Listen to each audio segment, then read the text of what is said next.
নমস্কার, I am Dr. S. Dey, a faculty member of বৈঠক educational institution.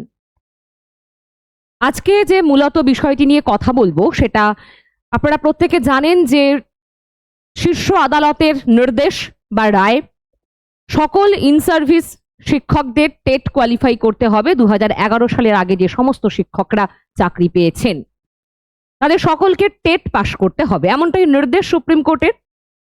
এবং এই রায়ের ফলে বহু শিক্ষক সমস্যার মধ্যে পড়েছেন, এটা খুব স্বাভাবিক বিষয়। অনেক বয়স্ক শিক্ষক আছেন, তাদেরও বেশ সমস্যার সম্মুখীন হতে হচ্ছে।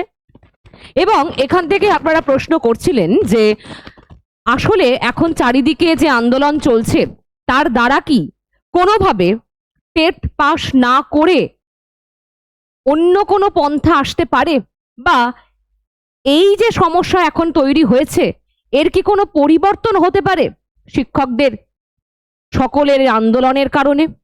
এক নাম্বার এটা। আবার বেশ কিছুজন এটাও প্রশ্ন করেছেন যে অনেক শিক্ষক নাকি আগে থেকেই শুরু করে দিয়েছেন প্রস্তুতি, তারাই কি ঠিক কাজ করছেন, নাকি আসলে প্রস্তুতি নিয়ে কোনো দরকার নেই বা লাভ নেই, সেটাও বলবো। আরেকটা বিষয় হচ্ছে এই যে ইন সার্ভিস শিক্ষকদের টেট যে হবে তার সাথে কি যে সমস্ত ফ্রেশার্স তাদেরও একসাথে টেট হবে? এই কয়েকটি প্রশ্নের উত্তর দিয়ে আজকে আপনাদের সমস্ত যে মনের মধ্যে সংশয় তৈরি হয়েছে সেটা সমাধান করার চেষ্টা করব। দেখুন, প্রথমত যে বিষয়ে চারিদিকে আন্দোলন হচ্ছে ইত্যাদি, শিক্ষকরা স্বাভাবিক এই পরিস্থিতির জন্য তৈরি ছিলেন না। আপনারা যারা আমাকে দেখছেন তারা অবশ্যই সহমত হলে বলবেন। এবং আমি নিজে কথা বলেছিলাম, আমার মনে হয় শুধু তো আমাদের পশ্চিমবঙ্গে এই রায় আসেনি পশ্চিমবঙ্গের জন্য, আমাদের সমস্ত দেশেই এই রায় কার্যকরী হয়েছে। ফলত বহু বহু শিক্ষক এই সমস্যার সম্মুখীন হচ্ছেন, তাদেরকে এই বিড়ম্বনার মধ্যে পড়তে হয়েছে, আমরা প্রত্যেকে জানি। কিন্তু এখন সত্য কথা, যদি এটা না হয়ে যদি সুপ্রিম কোর্টের এই রায় পরিবর্তন হয় তো অবশ্যই আমার মনে হয় প্রত্যেকটা মানুষ খুশি হবেন। কারণ শিক্ষকদের এই পরিস্থিতি কিন্তু সহজ নয়, তাদেরকে স্কুল করতে হচ্ছে, তাদের সংসার আছে, তাদের সন্তান আছে, তারপর তাদেরকে আবার নতুন করে পরীক্ষার জন্য পড়তে হচ্ছে। এমনি পড়ার পরীক্ষার পড়া আলাদা, পাশ করার পড়া আলাদা, সকলে আমরা জানি সেটা। আপনারাও জানেন, অবশ্যই জানেন, আমাদের থেকে বেশি ভালো করে জানবেন আরো। ফলে এই যে প্রত্যেকটা সমস্যার সম্মুখীন আমরা হয়েছি, যদি পরিবর্তন হতো তাহলে সব থেকে বেশি আমার মনে হয় মানবিক দিক থেকে সকলে খুশি হতেন। কিন্তু সম্ভাবনা এটাই, বা কষ্ট হলেও মেনে নিতে হবে যে এই রায় পরিবর্তন হবে না। অর্থাৎ দেশের প্রত্যেকটা রাজ্যের যে সমস্ত মানুষদের যারা ইন সার্ভিস শিক্ষক আছেন তাদের টেট পাস করতে হবে, যারা টেট পাস করেননি। এবার সত্য কথা, আপনারাও এই কথাটা বলেন, আগে তো টেট ব্যাপারটা ছিল না, পরে এসেছে। এইটা যদি এখন ভাবেন মন থেকে ভীষণ দুর্বল হয়ে যাবেন, যেখানে আমাদের দোষ কি এইটা ভাবলে আরো দুর্বল হয়ে যাবেন। এবার একটা কথা বলি, তাহলে যারা প্রস্তুতি শুরু করে দিয়েছেন অনেক শিক্ষক, তারা কি ঠিক কাজ করেছেন? দেখুন, আমি আমার ব্যক্তিগত জায়গা থেকে বলছি, আমি নিজে দেখেছি বৈঠক ইনস্টিটিউশনে অলরেডি ক্লাসও শুরু হয়ে গেছে। প্রাইমারির অনেক ইন সার্ভিস শিক্ষকরা এখানে এসে ক্লাস করছেন দমদমে, আর এই কারণেই বিকেলের দিকে ক্লাস রাখা হয়েছে স্কুল করে আসার পর। এবার তারা কি ঠিক কাজ করছেন? হ্যাঁ, তারা ঠিক কাজ কেন করছেন তার একটা গুরুত্বপূর্ণ দিক আছে। কারণ আমার 2028-এর 31শে আগস্ট পর্যন্ত সময় আছে, আমি হয়তো 4টে টেট পাবো, কিন্তু আমার অতদিন ধৈর্য থাকবে না, আমাকে এই প্রথম টেটটাতেই বাজিমাত করতে হবে। আর এইবারের প্রশ্ন অপেক্ষাকৃত সহজ আসার সম্ভাবনা থাকবে, কারণ যেহেতু ফ্রেশার্স আর ইন সার্ভিসরা সম্ভবত একসাথেই পরীক্ষা দেবেন টেট, এখনো পর্যন্ত এটাই ঠিক হয়ে আছে। তাহলে প্রশ্ন যদি আমার প্রথমবার সহজ হয়, আপনার তো নাম্বার তোলা বিষয় নয়, আপনি তো চাকরি করছেন, আপনার শুধু পাশ করা বিষয়।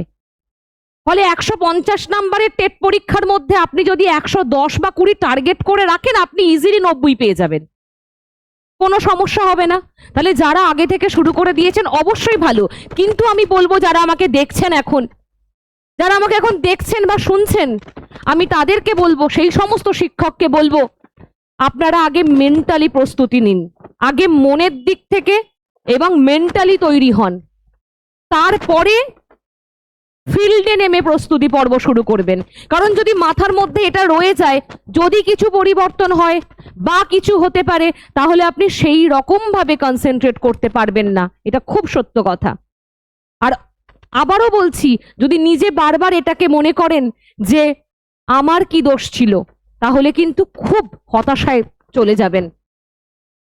তাই বারবার বলবো, পরিস্থিতি ভীষণ কঠিন, কিছু কিছু সময় আমাদের মেনে নিতে হয়, কারোর জন্য ভালো হয়, কখনো কখনো খারাপ হয়, ভালো মন্দ সবটাকেই মানতে হয়, কারণ শীর্ষ আদালতের উপরে আমাদের কারোর কথা থাকবে না। ফলে এখন সব থেকে বড় বিষয় যেটা, সেটা হচ্ছে, আমি আবার বলছি, যদি টেট না হয় তো খুব ভালো, কিন্তু এই রায় এসে গেছে মানে টেট অবশ্যম্ভাবী হবেই, দিতেই হবে, পাশ করতেই হবে প্রত্যেক ইন সার্ভিস শিক্ষককে, যারা 2011 সালের আগে চাকরি পেয়েছেন, পদোন্নতির জন্য যাদের 5 বছরের বেশি চাকরি আছে, সমস্ত শিক্ষককে টেট পাস করতে হবে। ফলে প্রস্তুতি পর্ব শুরু করাটাই বুদ্ধিমানের কাজ। এবার দেখুন, আপনাদের অলরেডি পড়া আছে, মানে আপনারা তো পড়াশোনার মধ্যেই আছেন, নিয়মিত বিদ্যালয়ে পড়াচ্ছেন, ফলে সেই বিষয়টাই একটু টেকনিক্যালি আমাদের পড়তে হবে। যেমন আমরা জানি এমসিকিউ পরীক্ষা হয় যেহেতু, সেই হেতু আমাদের মক টেস্টটা দিতে হবে, না হলে আমাদের এমসিকিউ এ গিয়ে সমস্যা হতে পারে। তারপর নোটস, আপনারা নোটস করার সময় পাবেন না, খুব সত্য কথা। তাই বৈঠকি ইনস্টিটিউশন আপনাদেরকে আগে থেকে পুরো নোট বুক হাতে ধরিয়ে দেবে। আর অফলাইন ক্লাস এই জন্যই রাখা হচ্ছে, কারণ কি, আপনি যদি অনলাইনে কমফোর্টেবল না হন, না হতেই পারেন, সুতরাং অফলাইন ক্লাস এই কারণেই থাকবে। পাশাপাশি রেকর্ডেড ক্লাস কিন্তু আপনি দেখতে পারবেন আপনার মোবাইলে। মক টেস্ট আপনাকে এখানে এসে আপনি মক টেস্ট দিতে পারবেন। সমস্ত সুবিধা আপনাদের জন্যই আমরা করেছি। ক্লাস যেহেতু শুরু হয়ে গেছে, এবার আপনাদের মনে প্রশ্ন জাগতে পারে, ফ্যাকাল্টি কারা পড়াবেন, অর্থাৎ ফ্যাকাল্টিজ কারা কারা আছেন। প্রত্যেকজন অভিজ্ঞ ফ্যাকাল্টি, বহু বছর ধরে তারা এই ফিল্ডে আছেন, তারাই আপনাদের ক্লাস নেবেন। হতে পারে বয়সে ছোট, কিন্তু বিশ্বাস করুন, এই সাবজেক্ট নলেজে কেউ কিন্তু কম নয় তারা। এবং ম্যাক্সিমাম জনই কলেজ, বিশ্ববিদ্যালয়, স্কুলের অধ্যাপক, শিক্ষক, আপনারা এখানে এলে সেটা দেখতে পারবেন। ফলে আমি আবারও বলছি, যদি মনে হয় যে সত্যি প্রয়োজন এবার শুরু করা, কারণ অপশন নেই আর এখানে, যেহেতু শুরু করে দেয়াটাই ভালো, তাই আমি বারবার বলবো আপনারা শুরু করে দিন। আর আমি আগেও এই নিয়ে কথা বলেছিলাম যে যদি আপনারা এখন থেকে সিট বুক করে রাখেন, যেহেতু অফলাইনের অনলাইন অফলাইন দুটো অপশনই আপনারা পাবেন, কিন্তু অনলাইনের জন্য তো সিট বুকিং এর এরকম বিষয় থাকে না, হ্যাঁ ক্লাসটা শুরু হয়ে গেছে, আপনি পরেও অনলাইনে ক্লাস করতে পারবেন, কিন্তু অফলাইনের জন্য সিটটা বুক করে রাখতে হয়, কারণ অতিরিক্ত মানুষ, মানে অনেক মানুষকে তো আমরা এখানে জায়গা দিতে পারবো না। সুতরাং আমাদের 60 জনের বেশি এখানে ক্যাপাসিটি নেই, তার মধ্যে যদি অলরেডি আমাদের 20 থেকে 30 জন ফিল আপ হয়ে গেছে, তার মধ্যে আপনি যদি সিট বুক করেন, তাহলে আপনি অফলাইনে ক্লাস করতে পারবেন। আর আপনাদের সময় মতো ক্লাস রাখা হয়েছে, আপনাদের সুবিধার দিকটা দেখা আমাদের সব থেকে আগে কর্তব্য।